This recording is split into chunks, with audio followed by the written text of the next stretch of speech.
David, thank you for coming out, I guess, and talking with me today. What's crazy is that we've known each other for, well, I guess Quite a we met while. more recently, but we've done business. The first time we did business with each other was like 10 years ago. 10 years, wow. Well, Yeah, thanks for having me here. I appreciate it. yeah.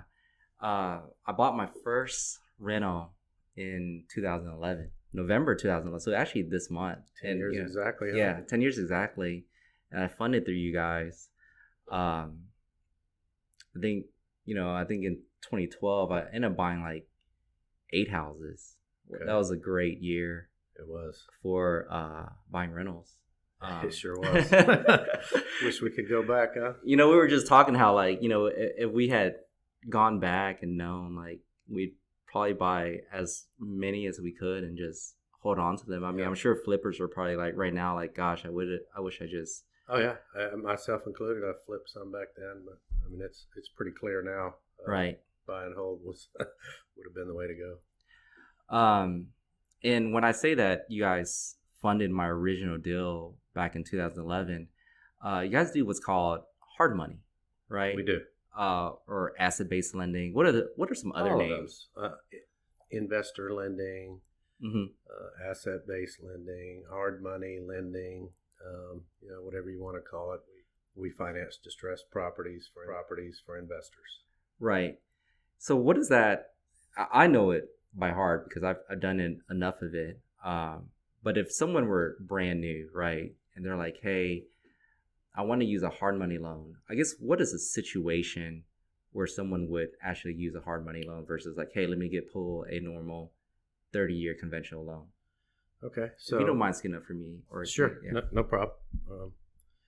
The biggest thing is it's a distressed property that needs work. Right. That doesn't qualify for that 30-year financing. So that's where we come in primarily, but also, we can close quick. Mm-hmm. Sometimes an investor might not want to use that 30-year money up front because it's an automatic 20% down, right? Mm-hmm.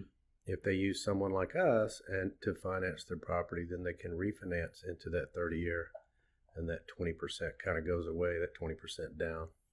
But primarily it's because the house needs work, and we finance the repairs as well as the acquisition of the property. Right. And you guys fund up to 70%, and we say ARV, which is after repaired value. Correct. And how do you guys base this after repaired value? So we get an appraisal on every loan that we do. Mm-hmm. And typically we agree with that number, but not always, because we have the final say. We're the lender. If we don't agree with an appraisal, we certainly have the right to adjust it down or up if we want. But most of the time we agree with it. So that's how we come up with it. We do our own market analysis and due diligence, and from maybe a 5,000 foot level, and then we get an appraisal and we scrutinize that.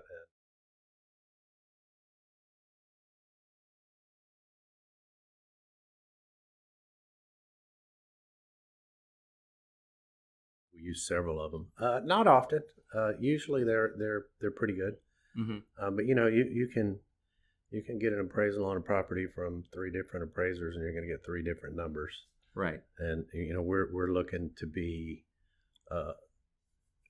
comfortable with the number they come up with, whether we agree, a couple points, a couple percent, give or take, it's not that big a deal. Right. But most of the time we're good with that number that we get.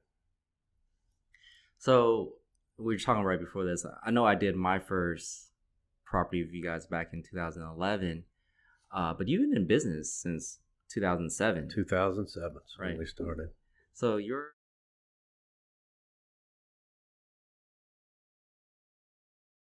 Eddie Gant would disagree with that one. right. Yeah. And when we say Eddie's the owner of Jet Lending, right? Right. I didn't know it. I actually met Eddie after I had done funding with you guys. Okay. Mm-hmm. Yeah, they've been around a little longer than us, but other than them, we've been around probably quite a bit. I don't know. Daryl Noble has been around a long time too. Right. I don't want to tout my competitors, but that's what it is. But yeah, us 3 have been around the longest. Right. So originally, how did this come about? So I was in a completely different industry, in the electrical supply business, but I had an interest in real estate, and I was buying a few houses here and there. Right. And then I had a longtime friend, who bought, probably in 2005, bought a HomeVest franchise. His name's Ricky Williams, and Any relation? not at all, but we've Okay. known each other since elementary school. Right. Um, and he had a lending background. I had a sales background and construction background, Mhm. and we just got to talking one day, and he goes, "Hey, let me tell you about this hard money lending thing." And we talked about it, and he goes, "Man, do you want to do something like that?" And thought about it, looked at it, said, "Yeah, let's do it." And so that happened in '07. Yeah. And here we are, years later, still doing it. Was it kind of scary? I mean, '07 was kind of the beginning of the demise. So we were. It was before the demise, Right. Slightly before. and we had no, inclination the demise was coming, but it came in '08, Mm-hmm. and it was kind of a blessing because we hadn't been in business long enough to have a big portfolio yet, so Right. we didn't get hurt. Some lenders really got hurt, and so we survived that pretty easily. And then from after '08, it was kind of lights out. People were buying distressed properties left and right, and we all were. It was kind of a feeding frenzy of buying out investor properties back then. Right.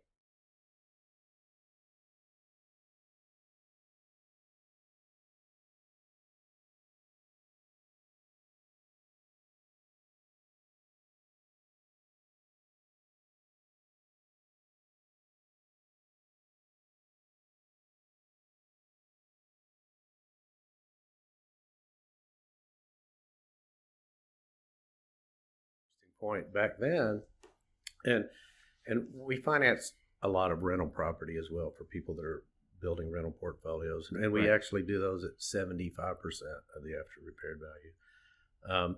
But yeah, it wasn't uncommon to put a value on a property when we closed, and then 3-4 months later, when the investor closed on their permanent financing, they got an appraisal that was a lower value, Right.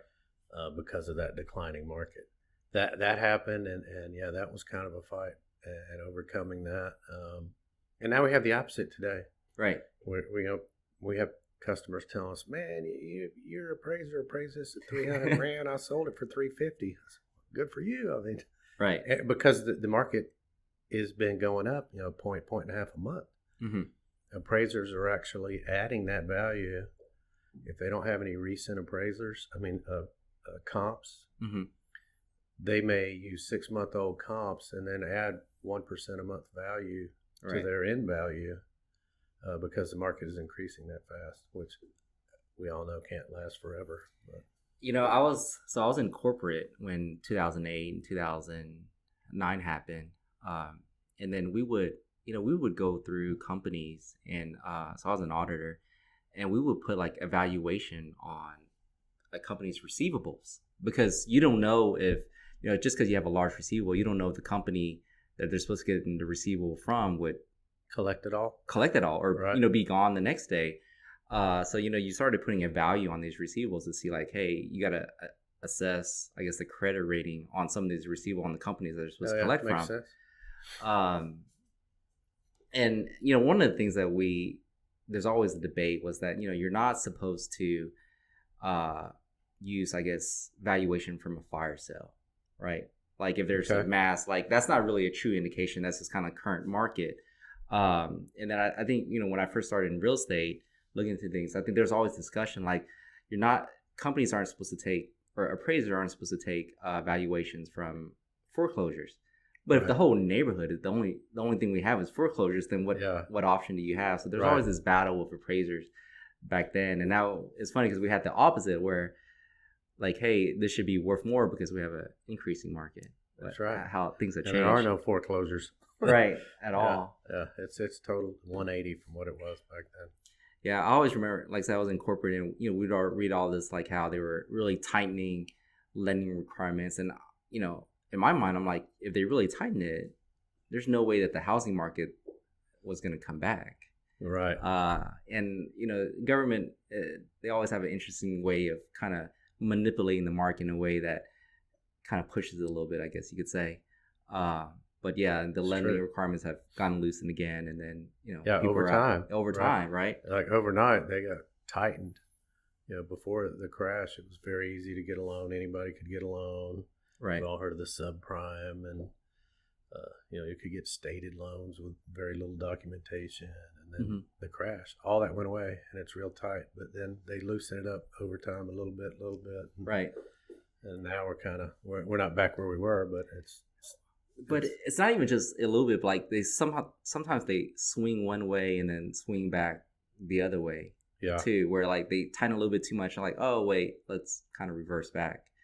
I guess, like so, I've been in it for 10 years. I mean, I guess over the period that you've been in business, what is like the biggest like surprising thing that I guess you found in the real estate business? I think, well, to me, and it's not surprising, but the biggest change is all the social media marketing. And I guess I'm a little bit old school, but Right. But today there's a lot of people and companies promoting themselves on social media, Right. successfully. And whereas before it was more person to person. There were plenty of meetings, and there's more of those today than there used to be. And that's the other thing I would say is there's more people in this space, it seems like. Yeah. And maybe I'm just more aware of it because of what I see on social media. But it seems like there are more people fighting over fewer bones these days than there used to be. Right. So that's kind of the biggest thing. The changes in the market. I mean, I think that's natural, the natural cycle of highs and lows. But the social media marketing and the different meetups, that's all kind of new. Right. I remember because we promote the same event, the Real Estate Social, and you and I had a conversation about how you still do business the old school way. Right. And the old school way is basically meeting people, networking, and building relationships. Right. And as much as I want to try to do more social media marketing, I still think the most effective and easiest way is do it the old-fashioned way, which is actually building relationships.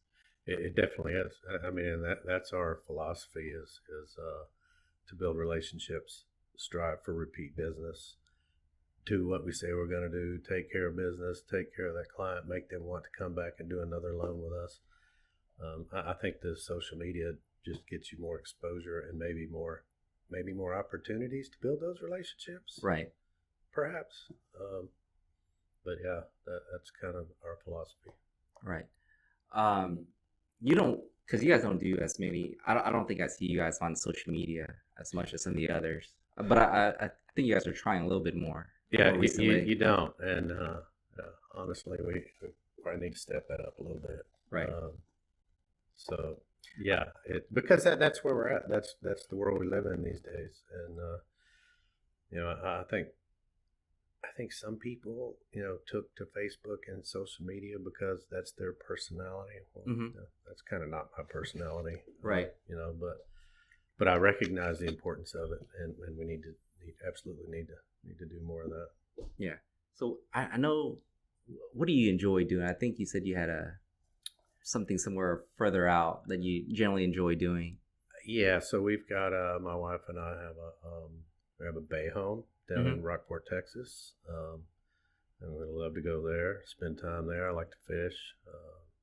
My partner and I, Ricky, we have a hunting ranch kind of down south a little bit. And right. Do that in the winter.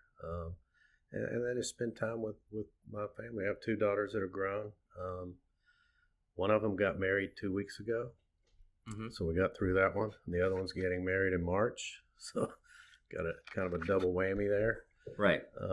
But yeah, just just try to relax, enjoy life, spend time out of Houston, Mm-hmm. and spend time with the family. Right. So, so I actually had a home investors franchise back in 2012, I remember. up until about 2016, and I don't know Ricky very well, but I think he always bought probably the most houses in Houston. Are they, based on the market, are they still doing, just on a general level, buying houses at the same, rate that they were buying back in 2014, 15 when I was part of Home Investors?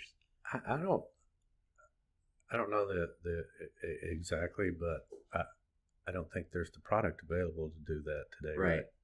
So they're still very active. They still buy houses every month, whatever they can. That makes sense. Right. But I don't know the number, and if I suspect it's probably lower than it used to be, just based on what I know about the market. Right. Right. But yeah, they're still very active, and Home Investors is still doing well, I think. Yeah, I think so too. I think Eddie, most of the guys still have their Home Investors franchises. When I first got in 2011, right, I think everyone's goal was that infinity return. Right? Are you familiar with what I'm talking about? Meaning that you could buy the house, buy cheap enough to where you're putting no money towards no down payment or closing costs or anything, and then once you refinance, you're paying nothing out of pocket. So literally nothing out of pocket. Oh yeah. And then to get a house, which is, your return's infinity because you literally laid out no cash out of pocket. Right. And that was very possible to do back then. Yeah. So it happened to me one time, and I kind of called it the unicorn because it's only always one. Yeah, only one. I came really close on a few others, but for the most part, I only had one, and it was one of the best feelings. But I guess maybe you can explain a little bit further on how that's even possible. Like, I guess the process. Well, today it'd be really hard to make that happen, I think. Right. But back then, if your lender will lend you 70% of the after repaired value, including the repairs. And if you buy that house cheap enough that you're under that 70% and you've got even more room to roll in the closing cost. So that's how you do it on our loan. And if we're doing it at 70, and then back then, I think the mortgage guys were doing 75 maybe. They still are, actually. So you have that 5% buffer in as well. If you're at 70 with us, and you were able to roll in the closing costs and be all in at 70%, and then you go to refi, and they're going to do 75%. You got that 5% to roll in those closing costs, right? And you're zero out of pocket all the way through, right? Hard to do today. I think at one point, like I said, things loosen up and then get tight again. Because I think on a few deals, I was able to go to 80% on the refinance. Yeah, and that's out there too, kind of spotty here and there. Right. So I know when I worked with you guys back then, you guys did not do any permanent financing, or have you guys moved into that space at all, or do you still send it to, I guess, partners that you guys refer to? Yeah, no, we still do not do any perm, because we're considered a commercial lender. Right. So we don't have to abide by the rules and regulations that a mortgage lender does, the RESPA, all of that, because we're commercial. So we don't even have to be licensed. And so we would just prefer to stay out of consumer business because we don't want to be involved in all those rules, regulations, and laws. So to the point you're trying to make, right? So what if I had a house, or I found a house that distressed property, right, needed a lot of work, but I want to buy for my own personal residence? Is that something that you guys could help with, or something you guys are not able to help with? Technically, we're no, because if we know up front it's going to be your residence, then that kind of can be construed as a consumer loan. So we shy away from those. Not that people they've come to us and gotten a loan and with the intention to flip it or rent it and decide they want to keep it and refi it and move in. I can't do anything about that. But if you come tell me, hey, I want this going to be my house. I won't live in it while I'm in your loan, but I'm going to refi and then move in it. That's kind of a no-no. Right. What's funny? So were you guys affected by, I guess, the DoddFrank legislation? Yeah, I mean, as far as it affected the market, yeah. But it didn't really affect our lending strategies. Right. Yeah. What I find funny. So my previous career was public accounting. So I worked for Ernst & Young, PricewaterhouseCoopers, and after I guess the whole Enron and like all the different accounting scandals, it became a regulated profession. Oh, okay. So what that meant was that there was a lot more paperwork. Yeah. It's kind of interesting because essentially the federal government, they introduced legislation that like, hey, you have to do this, but then you have to take that legislation and then you almost have to get an attorney, right, or multiple attorneys to interpret what we need to do to satisfy the requirements. So there's always this like huge buildup of items that we have to do, and then over time, like, okay, in theory that made sense, but in practice that makes completely no sense whatsoever. Right. So our profession, the accounting profession, grew significantly, and then it started shrinking again once companies figured out like, okay, this is what we need to do to satisfy this regular, because you kind of overdo it, and what we always say, the pendulum always swings like one way or the other. And I feel like with Dodd-Frank, it just created a lot of new documents, that disclosures, right, that I think it did, yeah. People had to sign in order to close on a house. And it slowed down the process, if you remember, for someone getting a mortgage, a conventional mortgage. Right. Where it took, say, 4 weeks average, then all that hit, and it was now 5 weeks, 6 weeks. But that all smoothed out once everybody got a handle on it and understood it. Now it's kind of back to where it was. Yeah. So, and I like I said, I feel like once there's any more legislation, it just seems like there's just more documents that you have to sign. Right. It's true. So I actually went, like last year, I decided to get my mortgage license, and I've closed enough properties, and not that I read every sentence and from every single disclosure, but I familiarized myself with most of the disclosures that we're signing. They became thicker and thicker. I just want to know what I'm signing, not that I'm going to read in detail. So when I took the mortgage exam, it was literally like all the documents that I had to sign on the exam. Right. And it was just disclosure, basically like, you cannot lie, and if you lie, you're going to get fined X amount. Right. Like, it was just more like, hey, you better not do this, better not do that. And it was just, and I almost feel like legislation, like the process doesn't change, just what you have to sign just becomes more significant. Yeah, and then once people understand that and get comfortable with it, it's not a big deal. Right. Nobody likes change. Yeah. Yeah.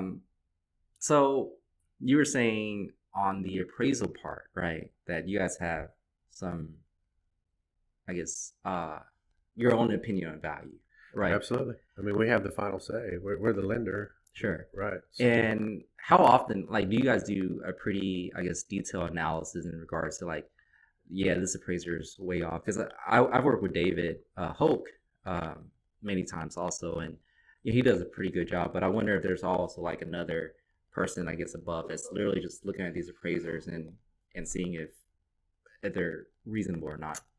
Oh, that would be me. That would be you. Yeah, the loan committee. Mm-hmm. We like to call it, just kind of a tongue in cheek, but yeah, we discuss them, and especially the bigger the rehab, and the bigger the amount of the loan, the more we're gonna scrutinize it.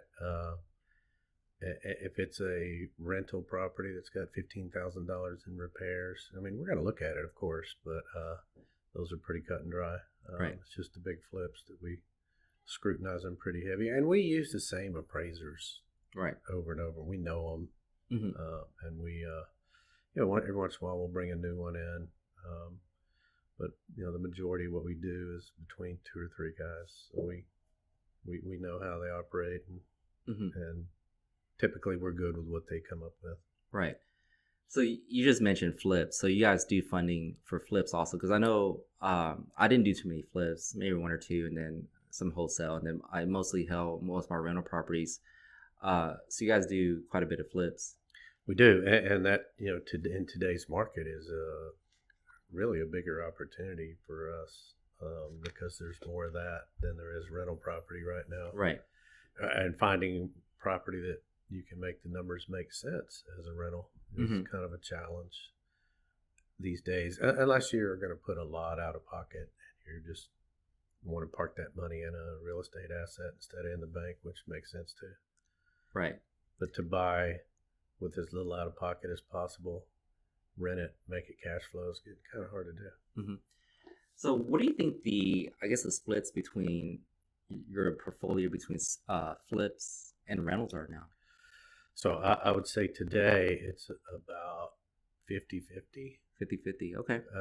Whereas 4 or 5 years ago, it was probably 75-25, 75 rental, because we really focused in that area because they're quicker, they're faster. We know how they're going to get paid off, right? Or how we're going to get paid back. Yeah. But we never disliked flips, and so we're just doing more of them today. Right. What percentage, like off the top of your head, would you think that you guys have to take back, meaning foreclose? Very little. Very little. Very little. Less than 2% probably. Mm-hmm. I mean, we have, believe me, and some of them were kind of ugly, but right. When we were at that 75-25, I mean, maybe one or two a year. Right. And that's still the same now. Mm-hmm. I don't think we've taken back any this year. Yeah. I don't think. But no, it happens. Is it since it's not being occupied, I'm in the property management business, so we have to go through the eviction process. Is there usually like a fight to get your property back, or not typically? I mean, typically it's pretty uneventful, right? But I mean, there's been a couple, where people push back, and we try to give everyone every opportunity to come out of it. Right. Usually, it's not something you want to do, right? No. Foreclosing on people is not something you want to do.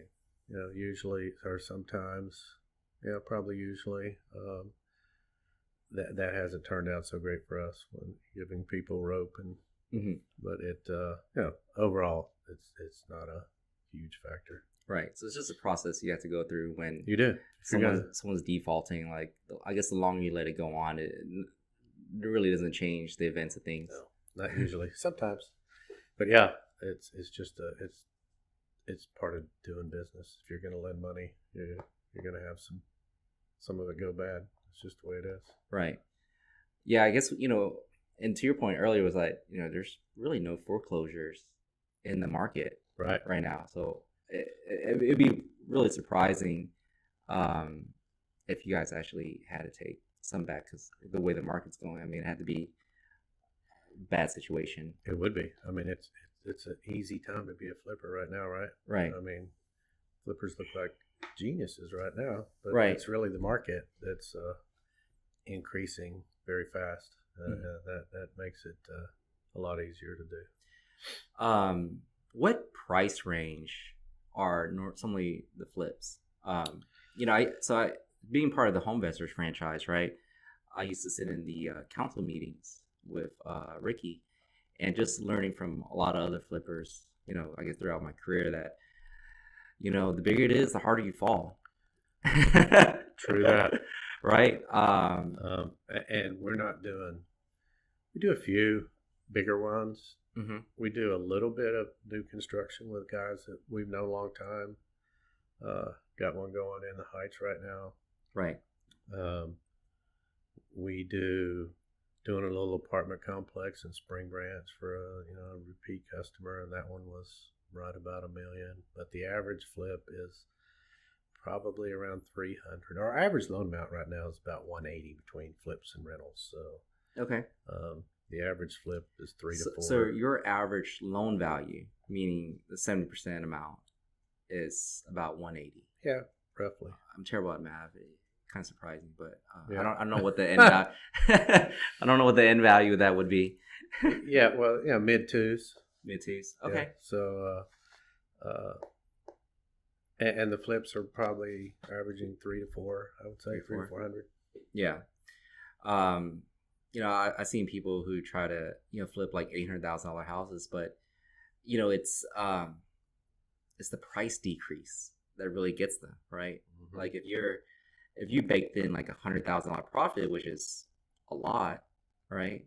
And then all of a sudden you have to decrease your price by like, even 1%, 8,000 or 10%, 80,000. So you eating 80,000, your 100,000, what you thought was profit, and then the holding costs starts eating away people. It's big. Yeah, and people don't realize the holding costs, the property tax, the insurance, all utilities. It starts eating away your profits pretty quick if you're not able to sell. It does. If you're not rehabbing that house as quickly as possible, mm-hmm. That's part of the equation. Get it on the market as quickly as possible, and you're just costing yourself money. Right. That's part of it, and you also have to do the correct rehab.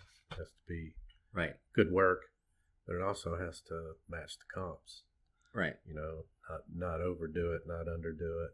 Mm-hmm. The guy down the street sold a rehabbed house for $800,000. Well, what was in that house? What did the cabinets look like with the flooring? Right.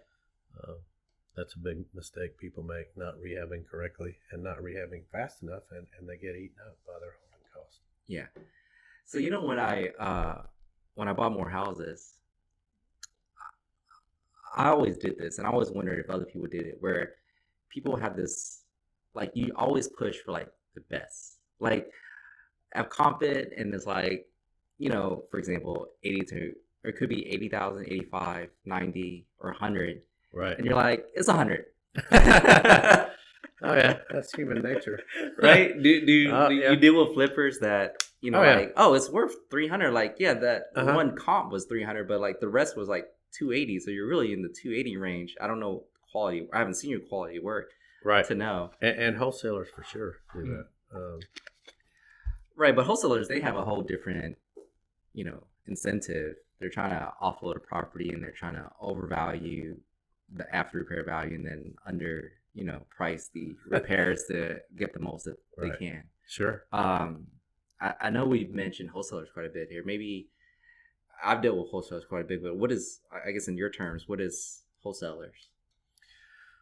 Well, so just wholesalers, like you said, is someone who gets a property under contract and mm-hmm. wants to flip that property, typically to another investor before they have to close. Right.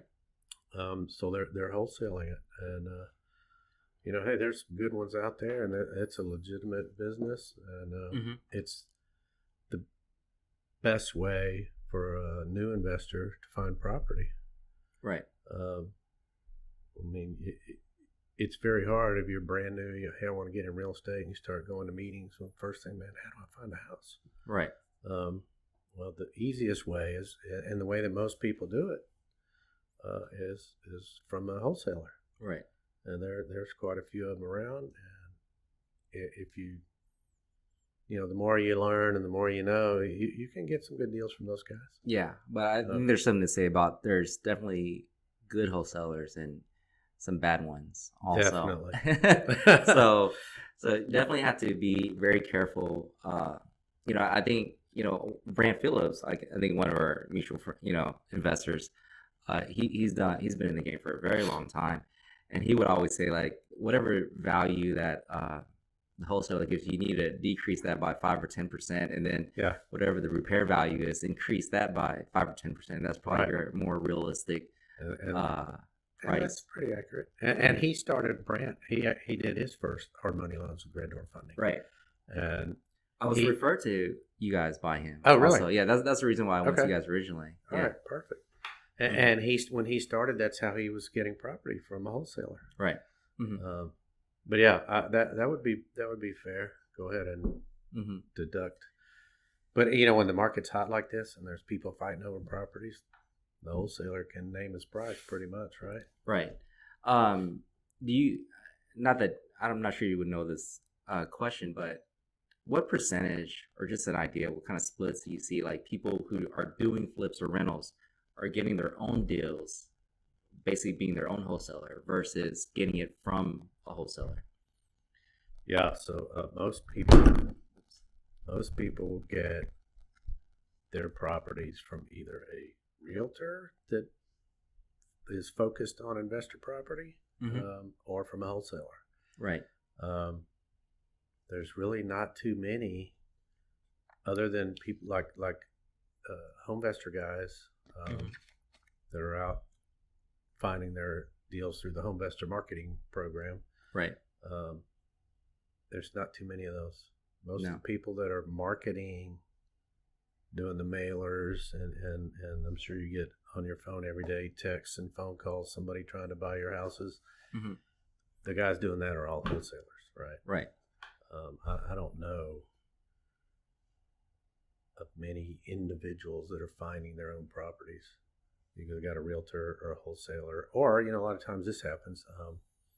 They'll buy a house and they'll be rehabbing it, and I've even had this happen to me. And you end up buying one down the street because some neighbor comes by and goes, "Hey man, I'm about to sell this house. And right.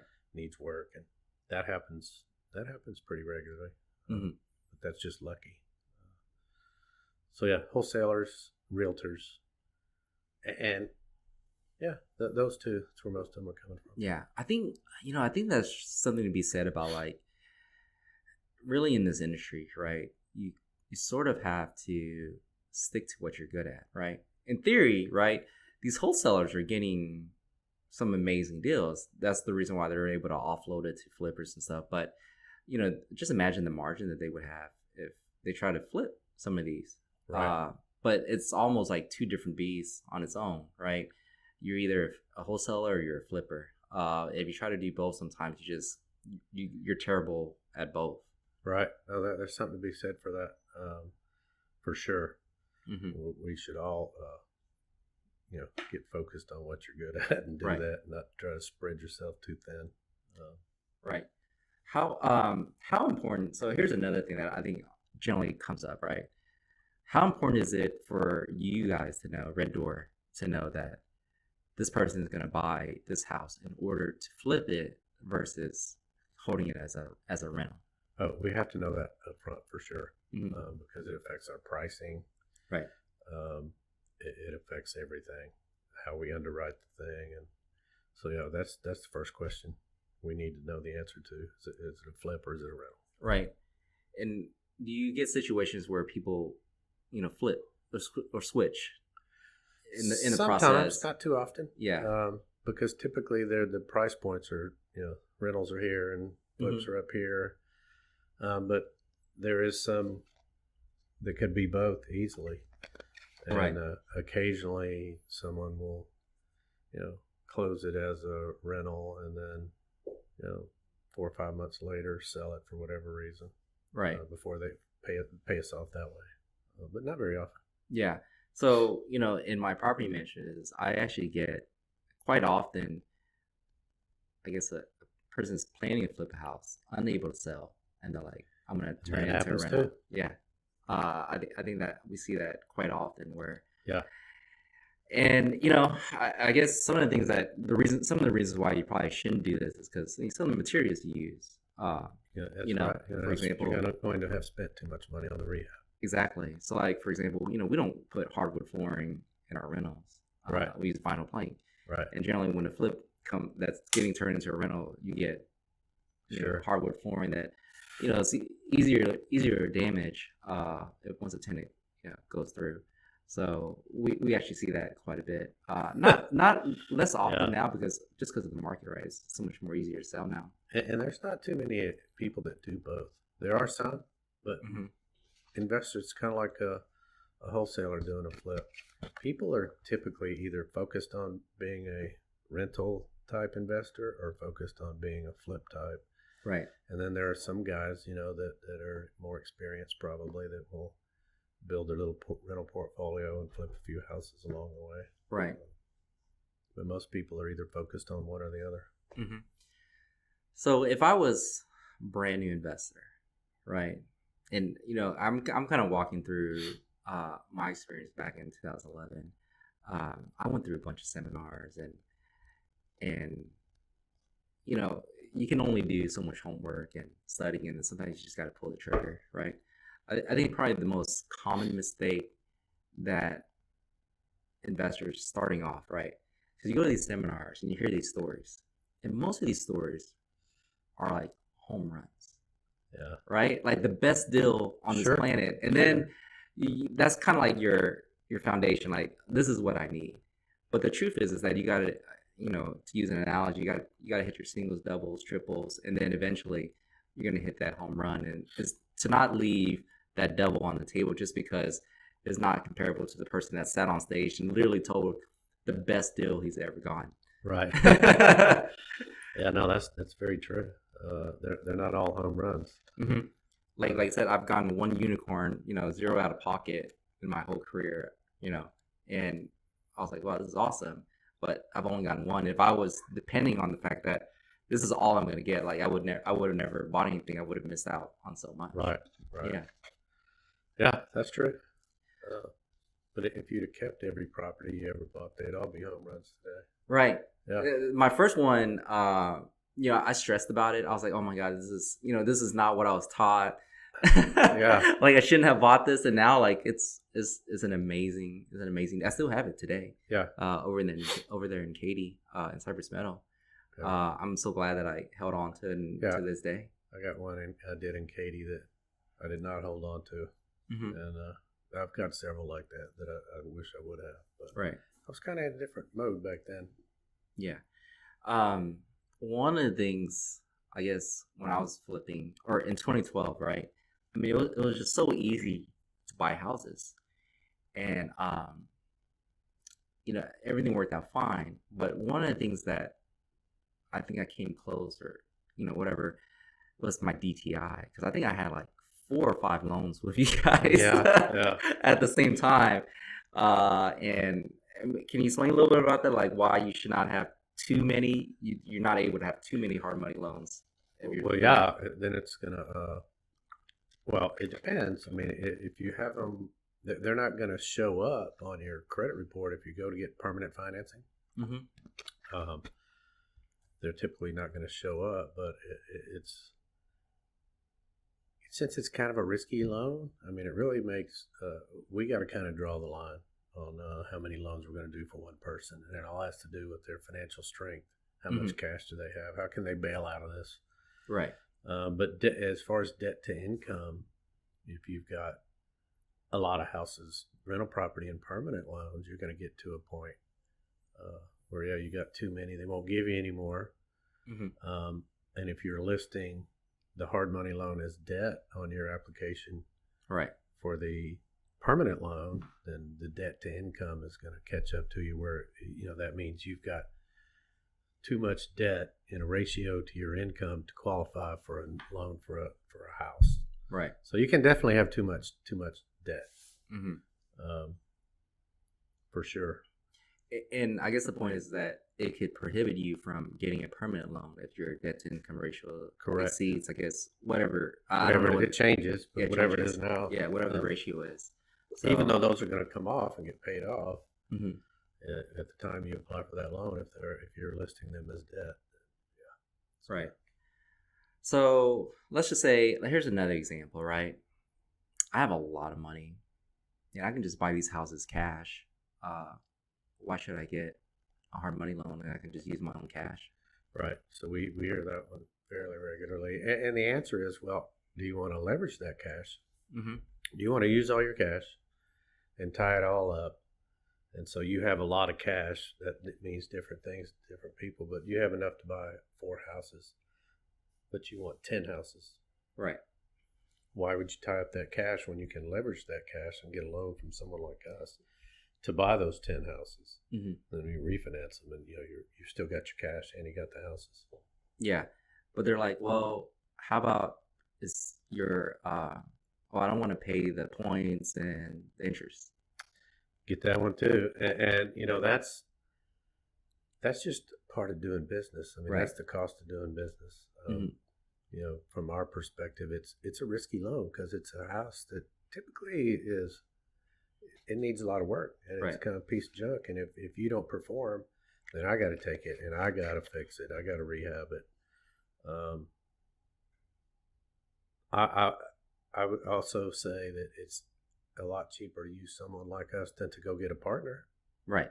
and get money that way, because they're going to want half probably of whatever you got going on. Mm-hmm.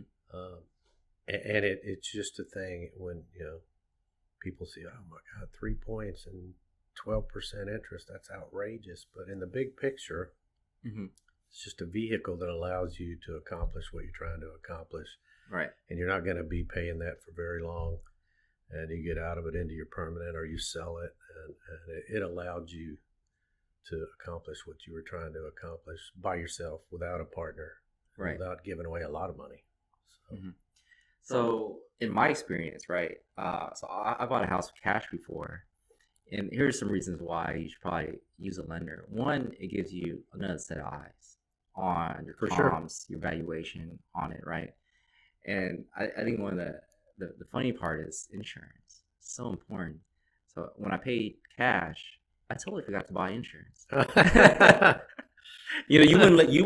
guys wouldn't let me close unless I That's had right. insurance. But I was paying cash, and there's no one else telling me like, "Hey, make sure you have this." I was like, 2 weeks later, I'm like, "Oh wait, I didn't even get insurance for this property." And you could spend X amount of money, 30, 40, $100,000, and then your house burned down, and you're left with literally nothing. No doubt. You definitely got to have insurance, because that has happened to us on a house that we took back. It burned down. Mm-hmm. And I think the guy that we took it back from burned it down. Right. Yeah, but we had insurance, and we did just fine. Yeah. But yeah, insurance is very critical. Yeah. So, like I said, just someone kind of behind you, just making sure that you're doing Yeah, some and of the speaking things. of that, I mean that's one of the things that we are, the way that we add value to any borrower, especially new ones, is we're a second set of eyes, right? Right. We're going to look at the property. We're going to look at your repairs, make sure you got everything covered and you got enough money. We're going to the after repaired value. We're going to make sure we agree there. So it's very valuable for especially a new investor to get that second opinion, Right. because we're not going to lend on something that doesn't make sense. Yeah. I think the mistake that some people make is that you guys are looking for us to succeed also, because the last thing you really guys want to do is have to take back a house. Yeah, we do not want to take one back. Yeah. It doesn't help anybody No. when you guys have to take a house back. No, it doesn't. Rather avoid that altogether. Yeah. So going back, if I was a brand new investor, right, been doing research for a while, finally got my first house under contract, what do I need to do for you guys to start the process? So, well, hopefully you would have started that process before you got it under contract. Everyone should, and it depends what your goals are. If you're going to flip it, Mm-hmm. then you need to partner with someone like us. If you're going to flip it, you're going to use hard money. You need to settle on that lender, get an approval letter from them, Mm-hmm. a proof of funds letter that you can submit with your offers, so that when you close, then you can come back to us and say, okay, I got it under. When you get it under contract, say, okay, I got it under contract. What do we need to do? Yeah. And then from there, we're gonna order an appraisal. Right. We're gonna go look at it. Probably meet them if they're a new investor. Meet them at the property. Go over the repairs. Mm-hmm. Just make sure we're all on the same page. Right. One of the things that I talk to this with other investors or people starting off is that if you really believe and the numbers bear out that you have an amazing deal, just put it under contract, and the money will find you, or you'll find the money very That's easily. true too. If you're in that situation, Yeah, for sure. yeah. Just put it on a contract. Like, don't run away from a deal because you don't know how you're going to fund the deal. I think the funding will come if you have It an will. amazing deal. Yeah, For then sure. you get money very easily. Yeah. In real estate.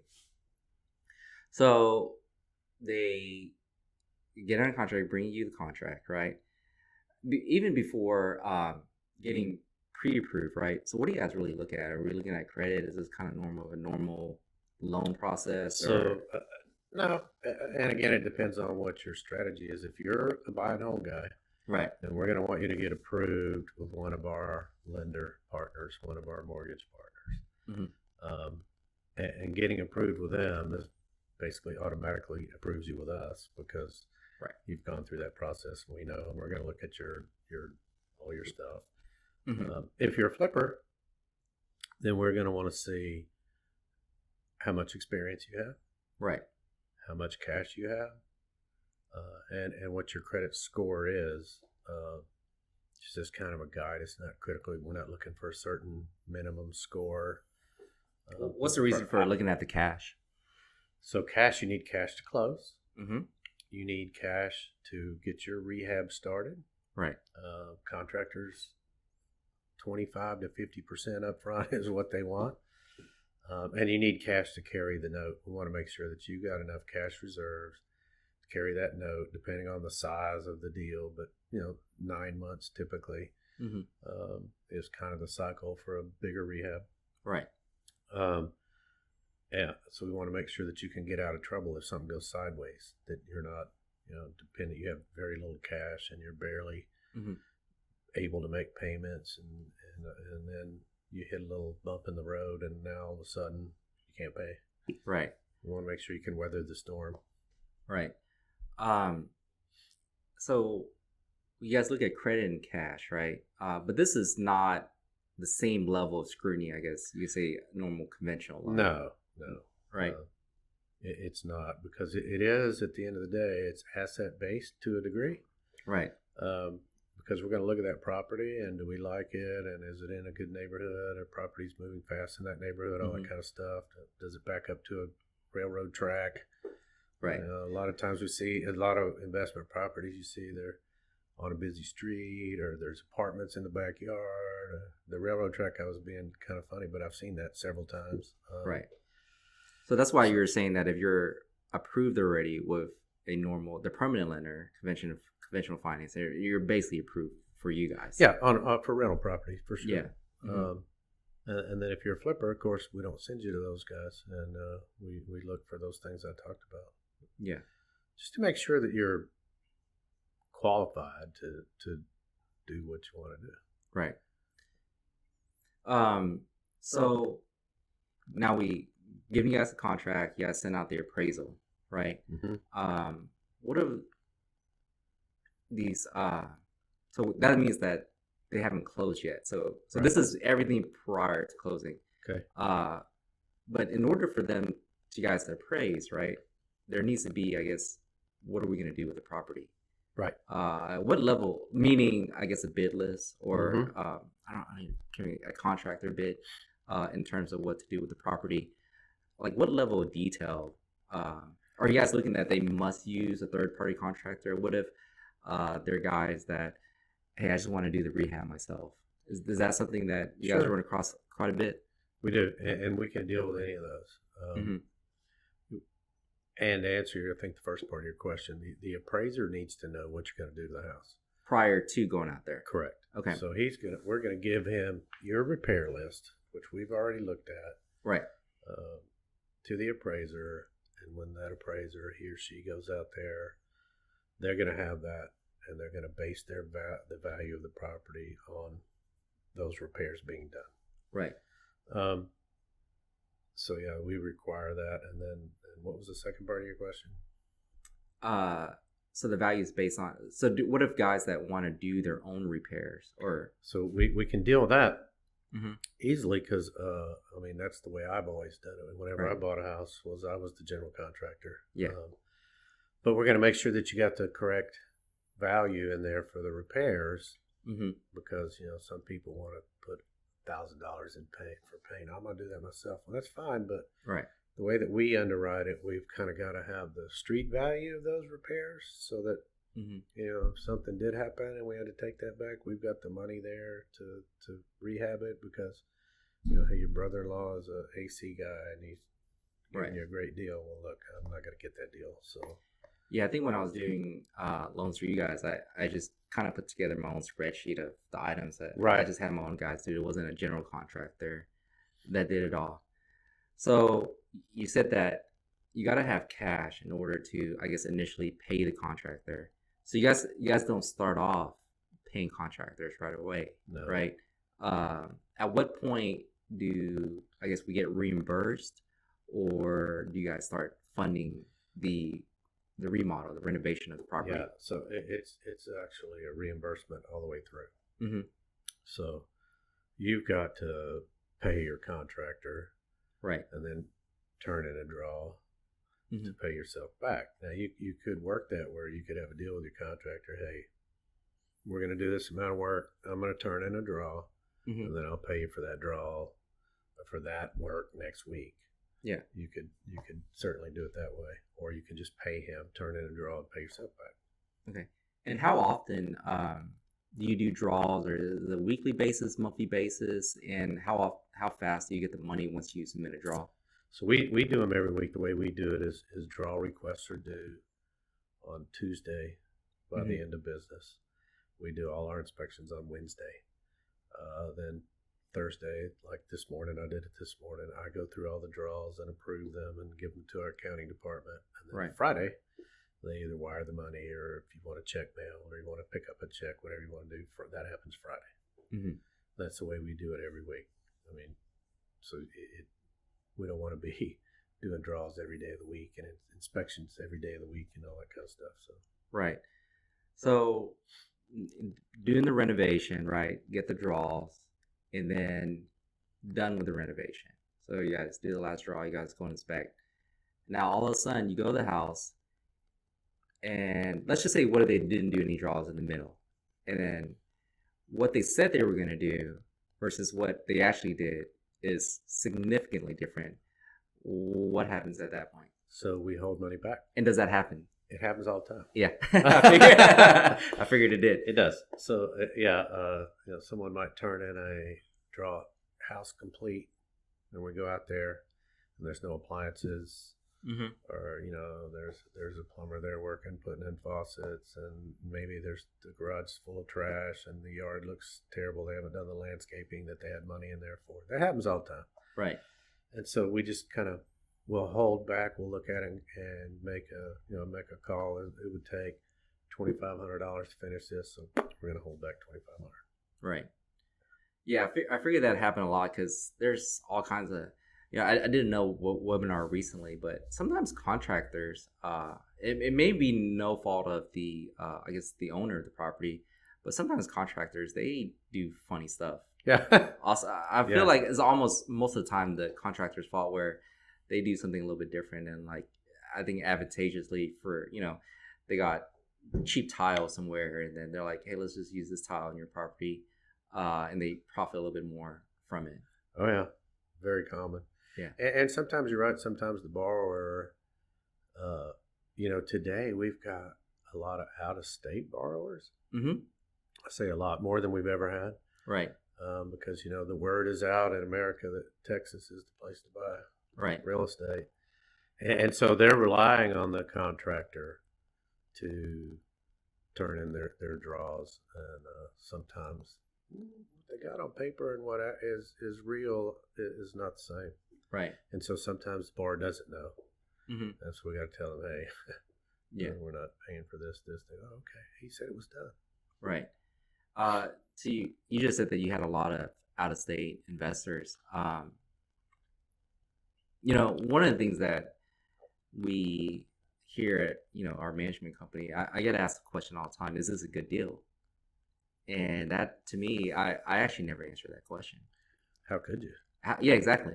That's my whole point. So people are always like, "Is this a good deal?" I'm like, it's all relative, right? I mean, what's a good deal to one person, to a person that sources their own deals versus a person that buys it from wholesalers or on, MLS. If the buyer and the seller agree on a price, it's a good deal. Right.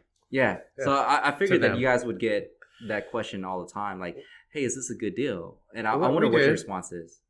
And we'll, kind of work around that question as well. But we'll tell them if it's we don't think it's a good deal, we'll tell them, Mm-hmm. man, I think that's too much for that property. but typically it's, what are your goals? I mean, what are you trying to do here? Yeah. Because everybody's got a different, expectation of what they want out of a property. Right.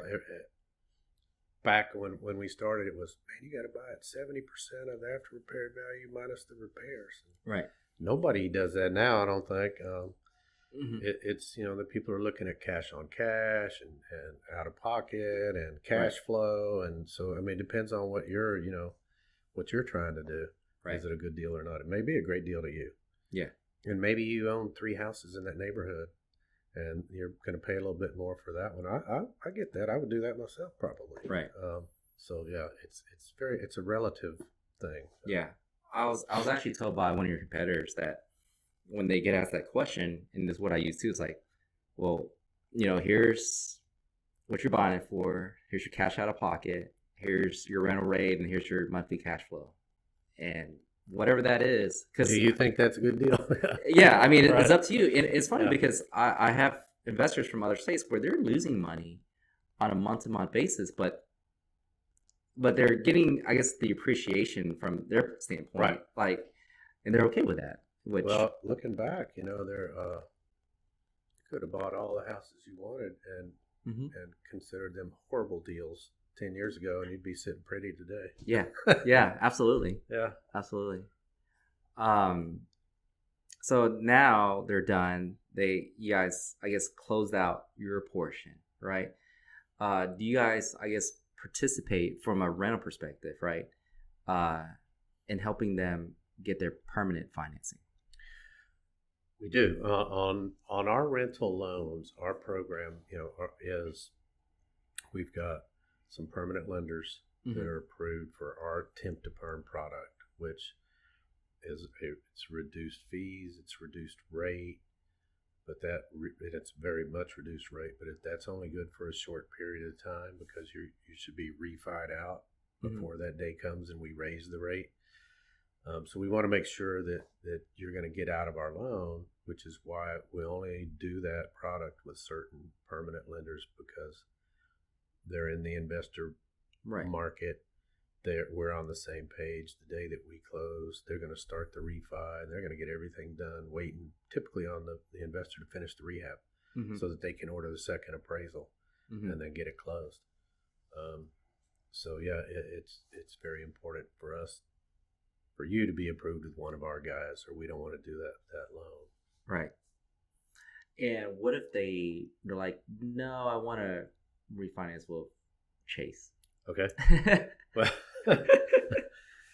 Well, we've had it where, well, no, this is my mortgage guy. Typically it's a mortgage broker, independent guy. I want to use him. And we'll say, okay. And so maybe we'll make an exception. We'll have a conversation with that lender and, tell him what we're trying to accomplish here. And if we feel like he's on the same page, then we'll try it. But Mr. Customer, that your rate's going to go up on this date if your guy doesn't close. So. And your product, right? We didn't really talk about. It's like a 6-month product only. It is. Our standard loan is a 6-month. 6-month product. And are you guys extending it at all? Just due to, like for example, my own house, I bought last year, and I didn't do part of my kitchen because I knew my stove wasn't going to come in, and I ordered in December. I get it in April, 4 months later. Supply chain issues. Get supply chain issues. Yeah. So I finally redid the other half of my kitchen because now I finally redid the granite, the countertops, just because I knew I wasn't going to get my cooktop in time. Right. So have you guys extended beyond the 6 months, or if people we have, and we're more lenient than we should be, I think. But yeah, we have, and we kind of changed the structure of our loan. It's the same, but we used to do a 6-month loan, and it matured at 6 months, and then we had to do an extension, for 3 months, right, and then we would do another one for 3 months, and we'd do that up to a year. Well, doing those extensions, because every time you get to 6 months, we have to tell our attorney to draw these extension documents. They got to be signed and notarized, and it just got kind of cumbersome. So what we did is now our notes are for a year, but it has a built-in deferred origination fee, we call it, at 6 months and at 9 months. Because every time you did an extension, the old way it was 1 point, right? Right. Well, now it's just built in. It's a year loan, Mhm. but at 6 months, there's going to be a 1% deferred origination fee, and at 9 months, there's another 1%. So that's how we do it now. Right. Any penalty for, since it's 6 month loan, or I guess a year now, for what if I bought today, I was able to rehab in a week and I'm ready to refinance a week later, so 2 weeks in, any penalty or any issues with refinancing sooner or getting out of your loan sooner? No penalty, not at all. You're welcome to pay it off anytime. Yeah, I'm sure you're happy. Yeah. That's the goal. Right. Yeah. Right. Now, as far as flippers go, I guess in this market it's okay, but at some point you're like, hey, so you're still in a 6 month loan for flippers, right? Or Right. a year. What if, like, when you start having that conversation, like, hey, or do you start reevaluating or evaluating what they're listing the house at, relative to what you think they can get it for? Having the conversation about like, hey, maybe you need to lower the price and take a loss, or if it's been sitting on the market for a while and not moving. Yeah, I just didn't know how involved you guys were in that process in regards to talking to flippers and like, hey, because you want to get out of the loan and they want to sell the house. We're going to want to know what's up. If it's been on the books a while, and by a while I mean, the guy finished it at 5 months and it's been on the market for 4 months, we're going to go, man, what's going on here? Right. And we're going to look at it. Was it maybe not a great rehab? Is it priced too high? Or what's going on? Why is it not selling? Right. So, and whatever it is, and it could be anything, we're going to want to know. So we do get involved, and we'll call the customer and say, hey, man, what's going on here? Yeah. Do you ever get situations where they sell the house and ultimately they take a loss on it, relative to everything they put in? It's happened, and I wouldn't know exactly because I don't necessarily know everything that a customer puts in a house as far as the rehab. And maybe they went way over on their rehab, and I don't know that, but I would say going over on your rehab is it's probably the most common thing. Pretty standard. Yeah.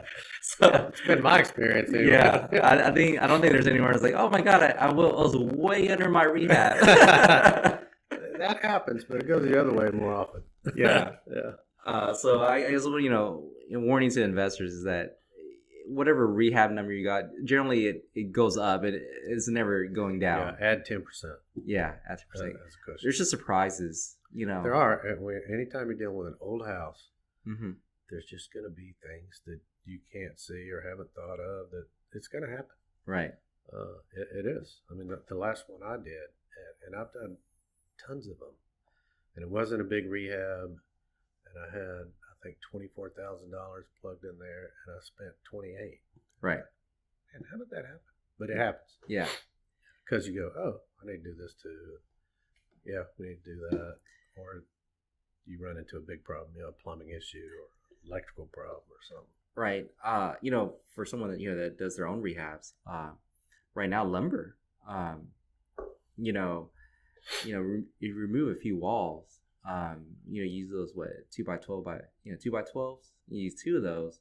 I think back then they were like $15 for a 2x12 by 20 or something, and now they're like $80. Right. And but they've gone back down some. They've gone back down some. So I was way over, and I was trying to figure out like what happened. And when you need like 8 pieces, and they were like $15-$20, and now they're $80, and you spend like $900 on lumber that you weren't expecting. That was a huge surprise for me when I was like, if you hit that just right, it could have hurt. That house I talked about we're doing in the Heights, the new construction, that's exactly what happened to him. It was the very worst timing, probably, lumber prices and where he had to buy his lumber. He had plugged in here and he had to buy it up here, and it was about $40,000 that it cost him. Yeah, and the good news is the value of that property has skyrocketed as well. So I think he's going to be able to offset it. But And I was actually talking to another home builder that built a lot of houses where they started holding off some of their projects, but people the holding costs. So then they had to do an analysis like, Right. what's the cost of holding it, not doing anything, versus like, hey, eating the cost of the lumber.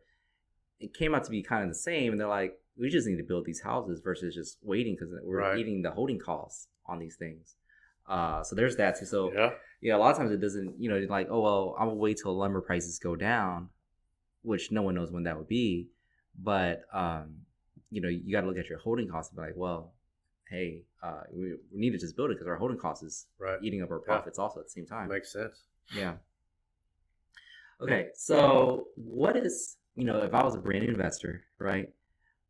What is the best way to start, I guess, the application loan process with you guys? So, well, with us, I mean, you can do it online. You can go to our Mhm. website and do it. And Is that reddoorfunding.com? reddoorfunding.com. Mhm. Fill out an application. It'll get emailed to me. Yeah. You can simply pick up the phone and call us and talk to myself or David Hoke. Mhm. Is it just You those can two come guys? see us. Yeah, well, here, and I have a Bryce Chatlin in San Antonio because we do loans in San Antonio and Austin. Right. And then, the girls that, do all the important stuff. Sure. We have several of those. And, yeah, that's it. Mm-hmm. Probably going to add somebody here, though. So Yeah.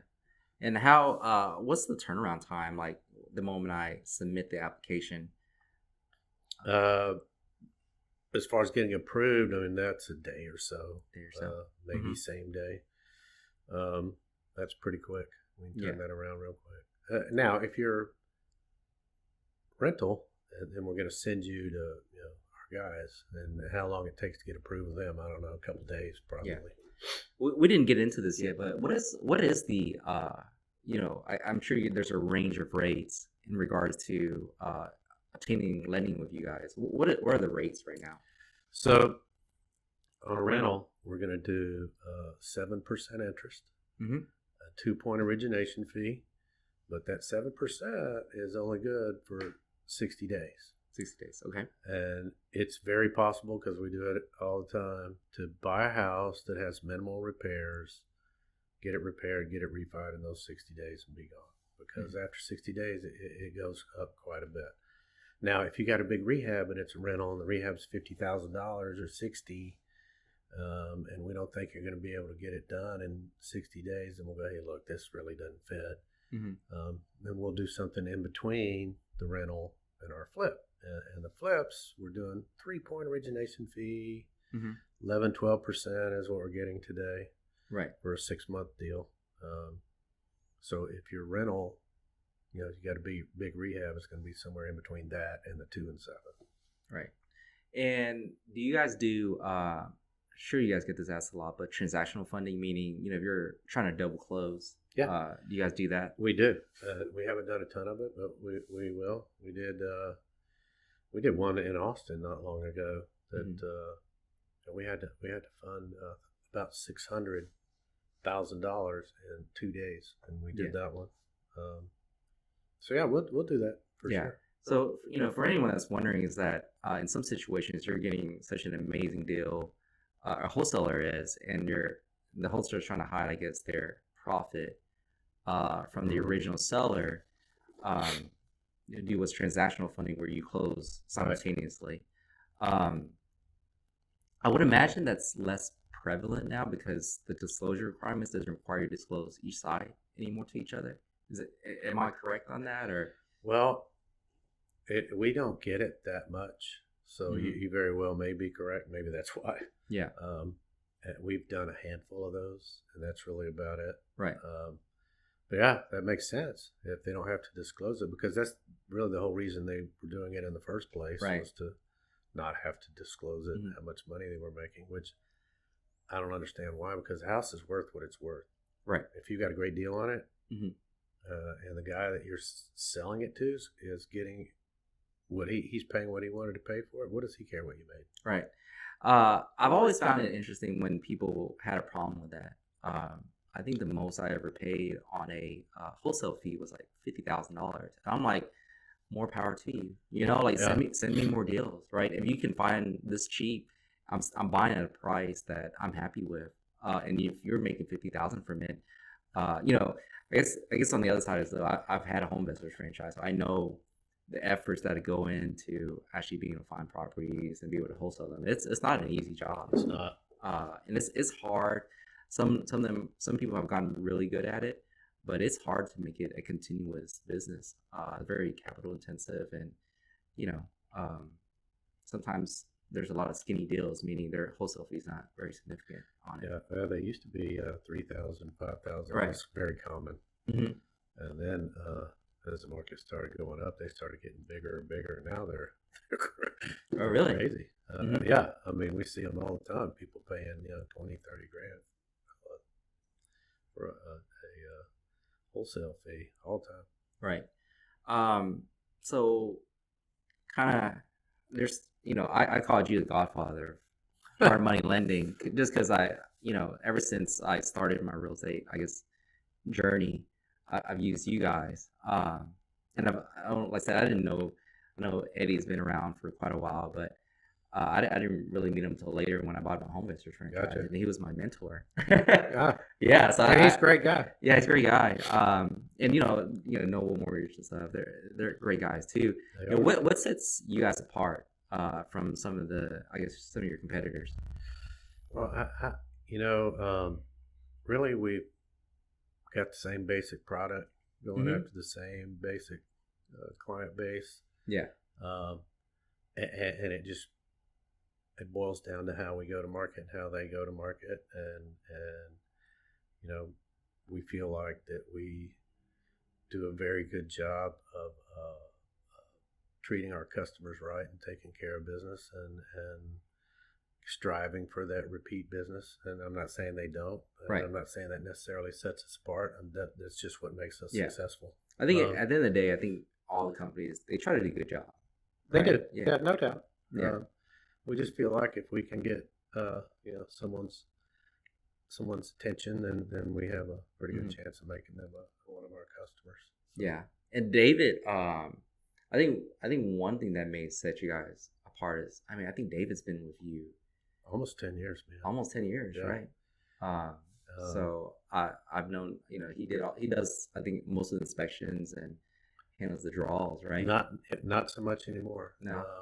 We have actually one of Ricky's sons, Josh, who works on the home investor side. He does our draw inspections now, Mhm. and he's been doing that a while. But yeah, no, David does a great job for us. He's built some very good relationships and has a lot of repeat business. And yeah, Yeah. he's just an old school guy like me, kind of. Right. So, Yeah. I've always enjoyed Yeah. working with David. Yeah. He kind of gives you straight, and there's Oh, no yeah. fluff. And he between it. cares. Yeah. He cares about his customers. And he talked me out of the deal before. Oh, he did? Yeah. And I appreciate it, obviously, right? I had my rosy glasses on, and I was like, yeah, this is great. And he's like, Not really. no, Yeah. I don't think that's gonna work. Yeah, that's Yeah. good. As long as you appreciate it later. Yeah. Yeah. No, I think it was like probably one of the. I think it helped me. good. At the end of the day, right? Yeah. I may have gotten it to work, but probably in my best interest to not go for it. I think it was right over in Spring Branch, and he's like, no, it's not a good flip. Yeah. Yeah. And I think he's done enough to know what's good and what's not. Yeah, for sure. So other than your website, and you guys are located out in Stafford. still the same location? Same location. Yeah, so right off of 90. Is that Yeah, correct? we're basically on 90 on Avenue B, Mhm. not far from 59 and not far from Beltway 8. Yeah. And if you know where Murphy Road is, we're right by Murphy Road and Oh, yeah, Highway that's right. 90. Yeah. hmm Any plans to have multiple locations? No, Bryce lives in San Antonio. He's our loan officer there. Mhm. But as far as having locations, no. But maybe some, loan officers / sales guys in different markets. Right. Kind of interested in Corpus. Mhm. Definitely Austin. Bryce does both, but San Antonio keeps him pretty busy. Right. We've done some deals in Dallas.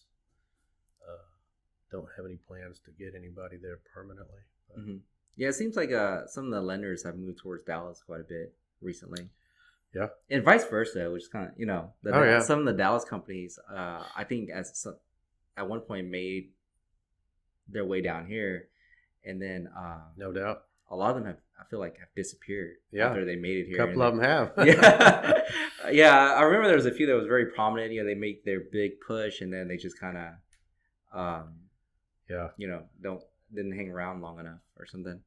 I always wonder what's the reason for that. I guess maybe just not enough business, bad loans, or what. But could be all of that. Who knows?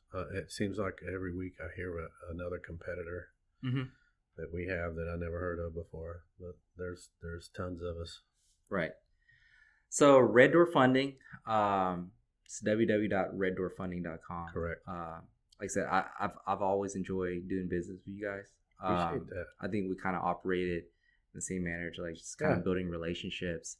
I always encourage, you guys are one of the first companies I always refer to. Appreciate that too. Appreciate your business. I didn't realize it was 10 years ago, man. 10 years ago. Yeah. And I think the first time you met me, you're like, oh, if I knew you were that young, I probably wouldn't have lent you. I'm a lot older now than I was 10 years ago. Aren't we all, man? Yeah. Time flies. But David, thank you for stopping by. It's a good talk. Thank you for having me. I think we'll do this again. I think the market, it'll be interesting to see how the market, over the next year. I really say the next year, honestly, at this point, how things change. And it's going to be interesting. Yeah. I think there's going to be significant movement. I know I think everyone's been saying that for the past 5 years. There's going to be some changes in the market, but it seems to only be going one direction recently. But one of the things I think, interest rates, I do believe will probably go up. I think they have to. They have to. I mean, the economy seems to just be rocking out of control, right? Yeah. And inflation, and to stop it, I think that's what they try first. Yeah. I don't have a crystal ball or anything to really tell, but I think at one point we're 2.5% on conventional rates. The bank's gotta have some margin, right? So in theory, I don't know how much lower you can go below 2.5. Right. So because back then when rates dropped to like 5%, you're like, it can't be. This is the lowest ever. It can't go any lower. And then it went to 2.5. But I would imagine that banks got to have some kind of margin, and I think they're baked in 1.5. Right. Central bank gets like percent or something. So yeah, be interesting to see, man. Yeah, it'll be interesting, and real estate is so sensitive. Even by a percentage, it's so sensitive to how interest rates move. But obviously, again, David, it was real happy for you to come out, talk to us. I know since we've done business, we haven't talked too much, so I think this is our longest conversation other than some kind of networking events. I see David Hoke all the time at our events, and we always have a fun conversation with him. Oh, yeah. So again, everybody, Red Door Funding, that's reddoorfunding.com. Go check out their website. If you're looking to flip, buy rentals, I think they're a great place to start, great resource. Someone to look over your shoulder as you're starting off. Thank you. Thank you.